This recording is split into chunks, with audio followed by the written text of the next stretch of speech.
Hey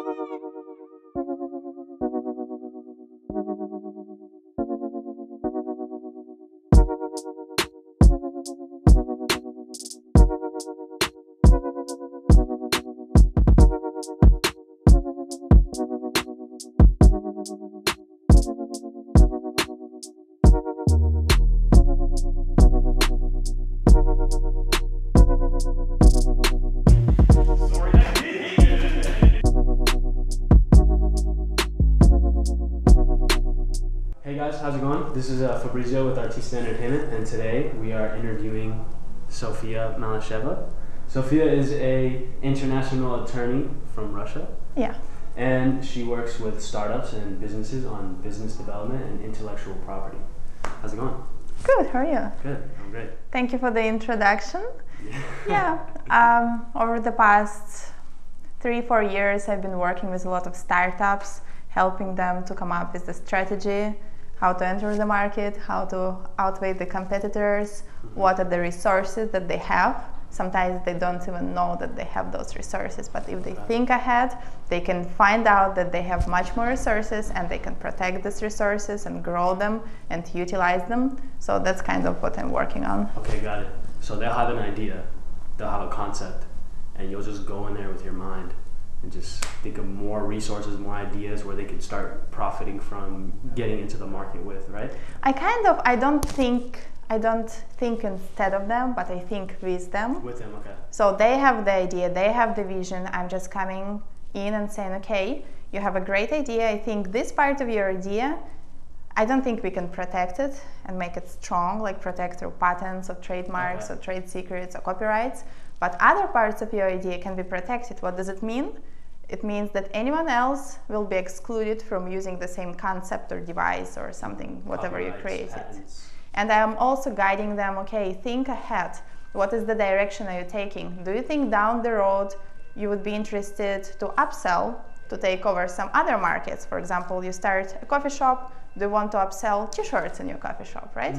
So, and I'm trying to create the kind of stronger brand strategy, intellectual property strategy.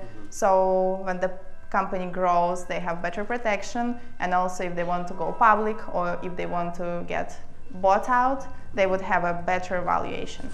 Okay, that sounds good. Yeah. That sounds really fun. So what do you, that's really helpful. That's of course. That's very and necessary. Sometimes they're so caught up in thinking about the actual like logistics and all of the business side of everything that they forget about the creative part where you could actually capitalize on that. Yes. And the resources. You know? Yes, finding out what are your resources or what you can protect and capitalize, that's, I would say, the number one. Okay, that's awesome. So what are you doing right now? Just a quick little bit about yourself, like who you're working with right now, what are you doing? I have a bunch of things going here and there. A lot of companies, startups, people approaching me with different questions. So. Okay, so like consulting? I'm kind of like consulting. I don't want to disclose all my clients, you know how it works. Today, why I brought you in here was basically to talk about like 10 things that the viewers can take home with them before starting their company. So say I'm Bob, I want to start a company. I don't know what to grab on, I don't know where to start. What do I need to start, and what do you think I should keep in mind? So just 10 things we'll start with. Well, let's say the first thing is kind of psychological. Don't be fearful. There are a lot of people starting companies every day. Not every company sustains. Some companies will fail, some companies will grow. That's okay though. That's fine. That's okay. Just not these people who started all these big businesses around, they're not necessarily the smartest one. Sometimes they just got lucky. Not their first company. And probably not their first company. Maybe it is, maybe it's not. Yeah, don't be fearful. Take it simple, just go ahead and start brainstorming, looking for resources and taking steps. Don't just sit on your idea, but move and work and go forward. Okay. That's one. Second, even though you should not be fearful, don't think it's really simple. It is, don't oversimplify. Third one, I would say there is like a misconception that I personally believe it's a misconception. People believe that starting business is idea, business plan, venture capital investor or angel investor. Right. And then managing. And then manager. Don't over focus on getting this venture or investment capital. Try to get the investment from your customers. Bootstrap. There are a lot of platforms like crowdfunding platforms where you can put out your project and get people finance it, and at the same time you are growing your customer base. So you're talking about bootstrapping, right? Bootstrapping your company is basically taking your brand that you've created, right? Kind of jumping ahead here, but taking the brand that you've created and taking the people who are the consumers of your market, right? And then basically keeping your business sustained with the funds that you're creating by your brand being the brand, right? Yes. By selling what you're selling. By selling, and sometimes people think, oh, how I'm going to do it? I don't have any money. There are a lot of models like subscription, membership, when consumers prepay for your goods, and then you order them. Prepay a month, you're good to go. Yeah. You can sustain for like a month or 2-3 months. And then you keep on growing, reinvesting this money that you received from your consumers, creating buzz, creating recognition of your brand. So one, psychological. Don't doubt yourself and don't be fearful, right? Yes. Second was? Don't oversimplify. You still need to do the research. You still need to know your competitors. You still know what's the potential of your market. Okay, so look at your competitors. Look at your competitors. You can learn a lot from them. Awesome. Yeah. So number 3 was there's a misconception with starting your business and just doing the whole logistics side of everything that everyone's doing nowadays. You know, idea, business plan. No, that's not quite. I'm saying to focus on your consumers as your financial support versus some third-party investor who will might take control over your business, or you're just gonna take the money, get excited. Spend them, and that's it. And forget about the brand. Focus on financing through your consumer. Okay, so you're saying that sometimes, and majority of the time, bootstrapping versus capital is a good idea. Okay. Yes. Cool. Got it. Sometimes you do need capital, but there are ways to grow it slowly and healthier. Healthy. Yeah. Healthy, okay. And then maybe just doing a partnership where it's like, you know, they can invest and they'll take a percentage, but it's not like they're taking creative control. Yes, creative control is very, very, very important.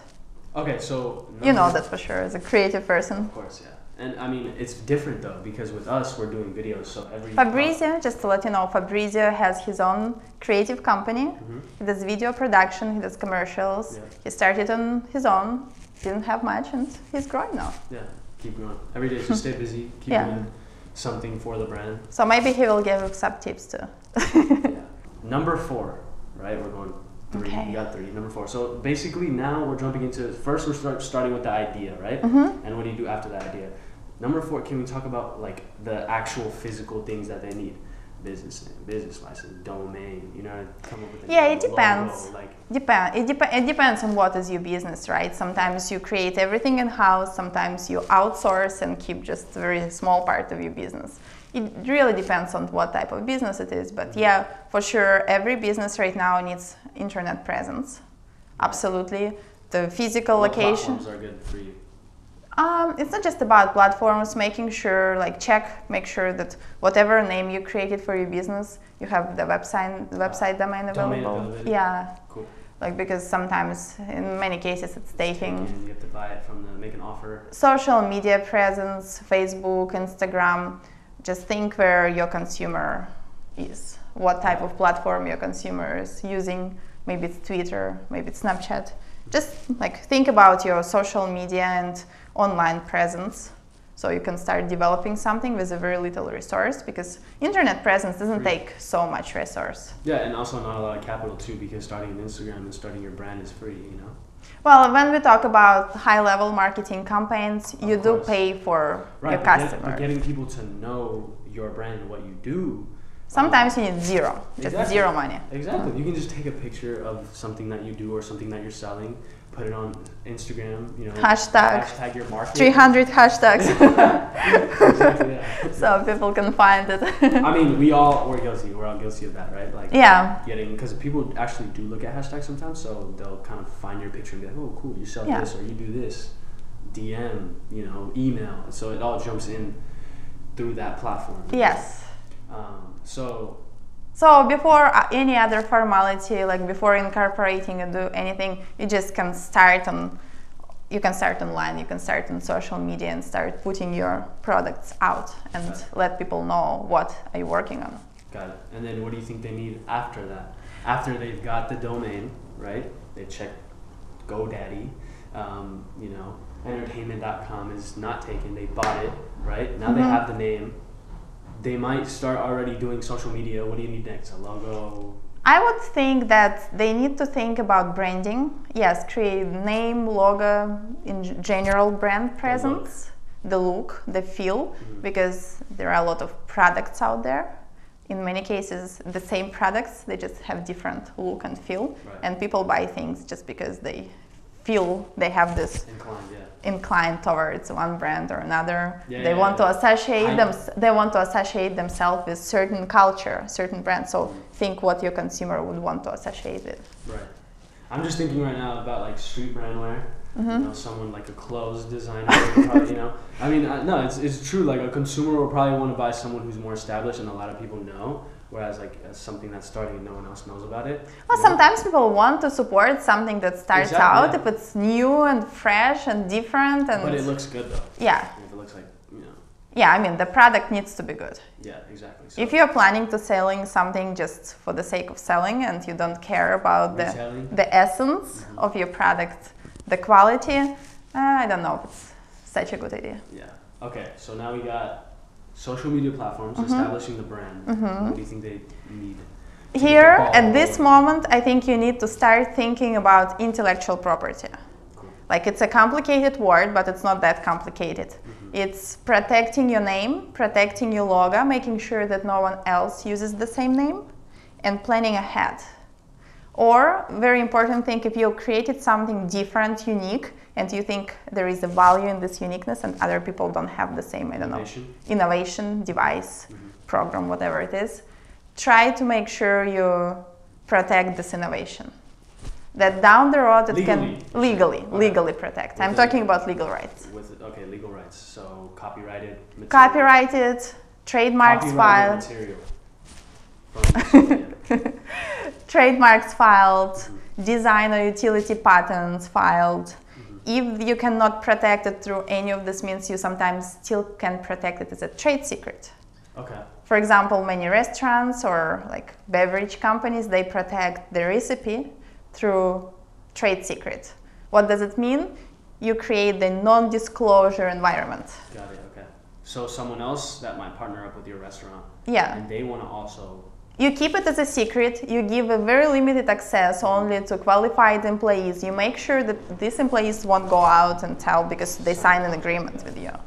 And so a non-disclosure will make it, basically they can't talk about it outside of business. Yes. They can't start anything that has anything to do with that. Yes. So that idea is just for that entity and that entity alone. And they understand that if they go ahead and tell other people, you will go after them.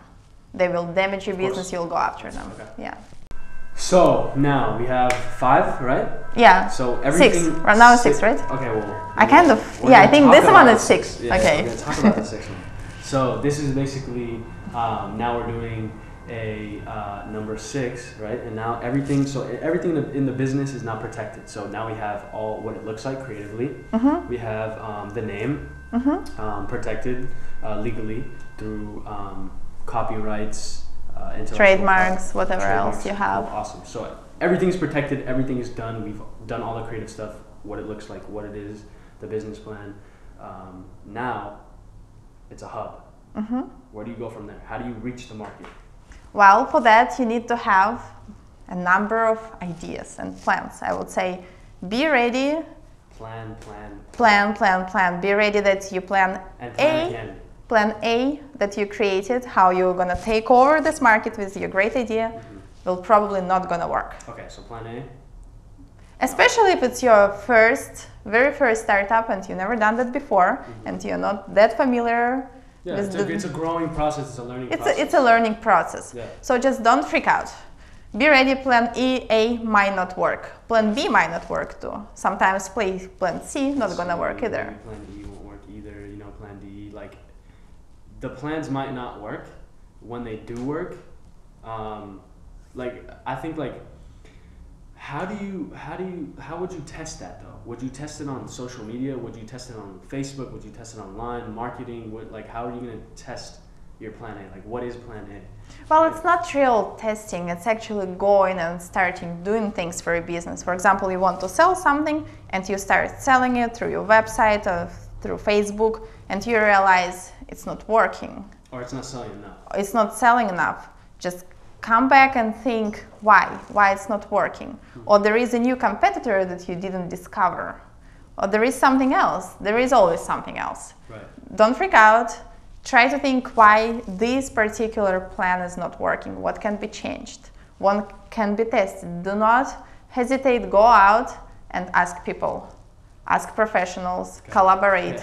Get help. Maybe a mentor would be good. Yes, too, right? Okay. Yes. Mentorship is always good. Mentorship, and also working with people maybe that are not like directly aligned with your market, but they could use your like either service or product, and then you can kind of like gain not intellectual property, but gain like ideas, or gain like this is how you do it, this is what you don't do. You know, just mentorship through the people, maybe not like directly, but indirectly in your market. You know. Yes, exactly. And I would say I would transition from here to number 7, and number 7 would be constant product testing and development. Okay. The initial idea that you have in your head, it's just your idea. The real product is created not just by you, it's created by customers, by people. Right. You will be changing your product so many times. When people start using that, and they're gonna think, okay, price is different, but the functionality of product, how it works for people, they're gonna come back to you and say, okay, I think I would like that different, or we are not buying because. Make sure you do this research and you change, you keep on developing your product, you're not being stuck. This is the best idea ever. Right. Just actually get the feedback from people. Okay, so you might have an idea and you might think it's the best idea you've ever thought about, but maybe the market doesn't really respond to it as you would like. Yeah. And just tell people, like, be open-minded, still have this core value idea, but also like you can also change it so the market grabs onto it better, right? A lot of companies started with the one idea and then transitioned into something totally different. Yeah. No, exactly. Yeah. Yeah. No, be open. I can't think of an example right now, but that is true. That is very true. So, where are we on now? So basically we have protected it. Now we're testing the Protection market. Helps here a lot, especially if you want to work with other people and get mentors. You don't need to be afraid of someone taking your idea if it's protected. You can openly start talking about your idea. You sign a non-disclosure maybe. Yes. It's already trademarked, no one can take it, so that's good. So you can start going, when it's protected, you have more abilities, I guess, right? It doesn't mean you should be careless, but you have more abilities to defend your little hub. Right, and also get more help and offer people help as well. Yeah. You know. Yeah. So all right, so now we're testing the market. What's next? Like, what do we do now? We're selling it. We're putting it on Instagram. We're selling through our website. How do we get more people? Now the thing is traffic, right? Everything is set up in place. What do? We go out, start making connections, networking, or do we do it all online? Start email marketing, marketing through social media, Facebook ad buy. Like, there are a lot of different ways to do it. Certain companies, they don't want to do this marketing. They might, if it's, sometimes you might be able to find one big customer that will bring you so much sales. Right. Some companies, if they have some valuable intellectual property, they end up just licensing it. Means someone else is working and producing stuff, but they pay these people royalties because they're using the intellectual property. So like a partner kind of thing. Yes. Cool. Sometimes you have this one big customer, it's business to business. You got this customer through work and presenting value and making sure you represent your business. Or sometimes you want the whole world to be a customer, and here there are different techniques how you can approach it. Direct marketing, sometimes it's mail or calling. Those methods, they seem to be a little bit like old-fashioned, but they're not. People still do it through different channels, but direct marketing is still effective. Word of mouth. It's huge. It's huge. And now there's like a new word of mouth. Yes. through the internet. Yes. Through people. People sometimes they forget about it. They think, okay, I'm gonna pay for my traffic on Instagram and people are gonna buy it. But you still have to think that word of mouth it's something really valuable. It's probably the best conversion. Yes. Because you think about it, like if I told someone that I don't know, I bought this juice, right, from this company, and I really like the juice and it really helped me and I have focus and it's super healthy and like it's refreshing. My friend is probably gonna be like, yeah, it's that good, I'll probably try it too. Yes. If the brand told you, try our product, this is our product, try it, this is how, you're gonna be a little more skeptical because obviously they need to sell and it's a brand. Absolutely. You know? And now, so that's like person to person in real life. Forget about social media. Now you have someone on Instagram who's really popular in vegan influencers. And they're a vegan, right? This juice, they really like this juice, so this brand can go to this person on Instagram that has a lot of followers in the same market as the juice. Yeah. And they can be like, hey, can you do word of mouth marketing, which is called influencer marketing, right? Absolutely. And that feels like to people word of mouth as well because you've been following this person for so long. They tell you, hey, I use you trust this person. Exactly. So what does that do for the market? What does that do for the market? What does that do for the brand? What does that do for the people? There are two things that we need to take into account. One, as you told, influencer. Find your market influencers, approach them, and sometimes you can just send them out the product. Sometimes they will ask you for something in exchange. You will have to pay your influencer to show off your product. This is why they're building all this big following. Yeah, exactly. That's exactly the point. That's how they get paid. Another way, if you bring in real customers, just regular customers, not influencers, not marketing people, and you give them something of value that they want to share. Like someone comes to your restaurant and you upsell something, you give them an extra, I don't know, extra meal for free, and it's exceptional. It's exceptional good, or service was exceptional good. So focus on what could be your value that people would want to share with others. Okay. And then you don't... So create a good experience for people. Sometimes you might want to allocate some budget for that too. For example, some first customers, they might get some extra things that they didn't pay for. But what it's gonna make, what it's gonna do for you, they're gonna go out and tell other people. Okay. I think my language was really bad here. No, it's good. I mean, I have some accent. So, where are you from originally? I'm from Russia. Russia. What part of Russia? I'm from Siberia. Siberia. And I'm proud of that. Okay. And my second language was German. So Ich heiße Sophia. What's that? Ich heiße Sophia. My name is Sophia. My name is Sophia. I know how to say that in French, I guess. Je m'appelle Fabrizio. Je m'appelle Sophia. Right? No, I don't go that far. You already said your name now. Yeah. Comment ça va? Comment ça va? So now we're speaking French. Anyways, step 9. What's I think it was actually 8. 8? I don't know. We already did 8. Did we? Yes, I think so. We did 6, product development, 7, the marketing, right? Influencers, direct mail, word of mouth. We did 8. Yeah, what was it? 8 was marketing. Okay, well let's combine it. So many points to go over. Whatever. Doesn't matter. So next thing. Now you figured out the best marketing tool for your brand, for your business. Hopefully by that point, you have your business up and running already. Yeah. Honestly, yeah. Because a lot of people can run businesses from home though, right? Yeah. And that's not an issue, and that shouldn't be something you're worrying about. But when you start scaling, you need people to help you out, and working from home isn't going to help. Absolutely. Right? So there is a concept of co-workspace, extremely popular right now. So if you're looking for office space and collaborative environment, if you want to have other people around you working maybe on their own projects, not necessarily for you or with you, but to have them around and be able to, talk or utilize conference rooms. Awesome. Yeah, a lot of collaboration spaces. Is there one in San Diego? Or I think we have this workspace. I think it's United Kingdom started.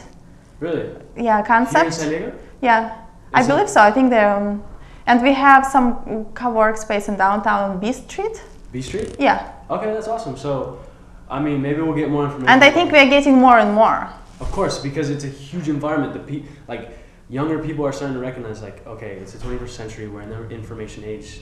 this is easier than back then, you know? We don't need that much money. All we need is a good idea and to back it up with good branding and stuff like that, right?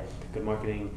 It's not as hard as it was back then, right? So now I agree with that. Is like, maybe you do internet opens so many possibilities. I mean, yes, like you can put a video about what you do and 1,000 people could see it, whereas if you tell someone, it's just one and then...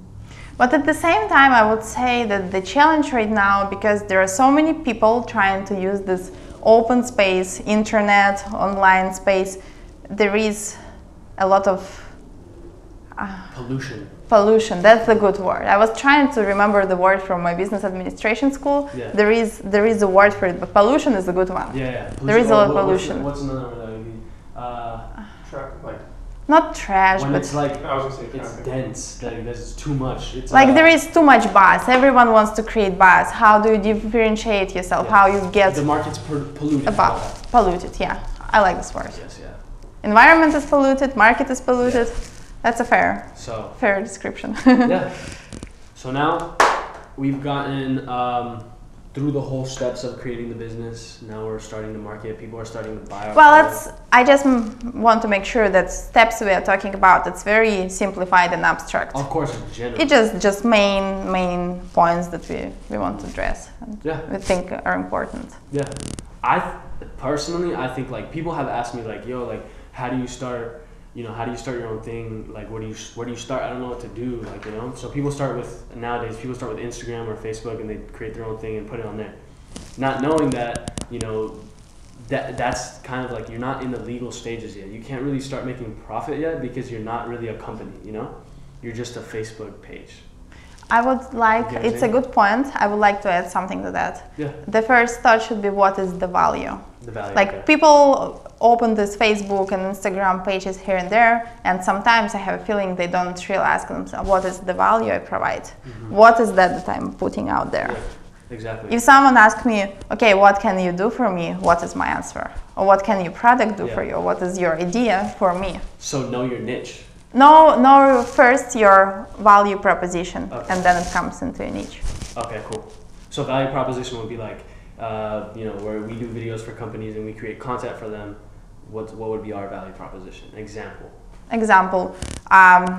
we make people excited about your product, or we make your product visible for much more people around, right? Spectrum. Or I would say I help companies utilize intellectual property to create more value and more money to monetize. Okay, right. So you're helping them. Okay, that's good. So that's their value. To generate more revenue. Your value then would be to generate brand image and generate more revenue through your videos that you're producing for these companies. Yes. Okay. So if someone asks, what do? You don't say, oh, I'm making videos. You say, okay, I'm helping people make more money using my videos. Right. And my creativity, my vision. Exactly, because when you do that for a company and you kind of like creating a story through a lens for their company, for their product, it gets that story, that niche, that value proposition right in their hands, and all they have to do is watch. That's a good point. So people love stories. Yeah, so when you think about marketing, think about story. Exactly. Marketing is a story. And video and marketing go hand in hand, but that's a whole nother. Yeah. That's a whole nother thing. So, thank you. Well, here we are. Yeah. So. There's great businesses all around. Oh yeah, and I'm sure Sophia's going to be tapped into every single one of those San Diego businesses and is going to be bringing you guys a lot more value. I guarantee it. Where can people check you out? Where can people see what you're doing? You know, your personal life. I'm in the moment of it's a transition rebranding transition moment. Okay. I'm trying to associate myself with some new companies working with startups while staying connected in the legal world. Mm-hmm. So that's really good. I like the mix that you got going on, because I know you like to do a lot of like creative stuff for businesses and business development, like you're doing right now. Mm-hmm. And I know you're an attorney, of course, so you also want to do the legal part, but you got a good mix going on. I can give my email address. People ask you questions. How about that? Yes. Okay, so we could put the, email address. Here. And so yeah, so we could also put that you work for Kettner right now. Sure. Yeah. So yeah, but thank you so much for coming to our office. Thank you. This is Kendra's office now. We stuff like Yeah, it's a tiki bar behind us. Yeah, that's whose idea was that? Akif. It looks terrible. Yeah. Oh, No, it looks really cute. It looks really good. That's why we're filming here, because it's the aesthetic. Why would you say that? No. My heart is broken. I was joking. No, I'm joking. You might watch this. So. We have really good awkward comedy going on right here. Might need to use that. But thank you, Sophia. Thank It was you. great having you. Thank you.